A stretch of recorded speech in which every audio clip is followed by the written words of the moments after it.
સત્ય કોઈ શબ્દ નથી મારા વાલા, સત્ય સ્વયં નારાયણ છે. સત્યને શબ્દ સમજવો એ અજ્ઞાનતા છે. સત એ શબ્દ નથી. ઘણી વખત સત્ય સત્ય સત્ય સ્વયં નારાયણ છે. એટલે તો તમે કથા બેહાડો, સત્યનારાયણની કથા બેસાડો છો, સત્યનારાયણની કથા. સત્ય સ્વયં નારાયણ છે. ધૂનમાં પણ બોલતા સત્ય નારાયણ નારાયણ નારાયણ. કાંઈ પણ કરવાની જરૂર નથી, ખાલી સત્યનું આચરણ કરો બા.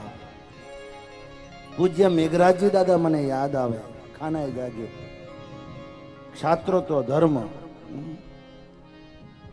ઈ કહેતા કે 100 કૌરવ ભેગા રાખવાની જરૂર નથી, 5 પાંડવ રાખો તો કૃષ્ણ આપો આપ આવશે. લોકોને હમણાં ભીડ કરવાની ઘણી અહીં શોખ ચાલ્યા છે. કૌરવ સાથે ભીડ ઘણી હતી પણ અસત હતું, ત્યારે પાંડવો સાથે સત હતું. અહીં 5 પાંડવ રાખો તો સત આપો આપ આવશે. સત્ય છે ને ત્યાં જ નારાયણ છે. સત્ય છે ત્યાં નારાયણ છે.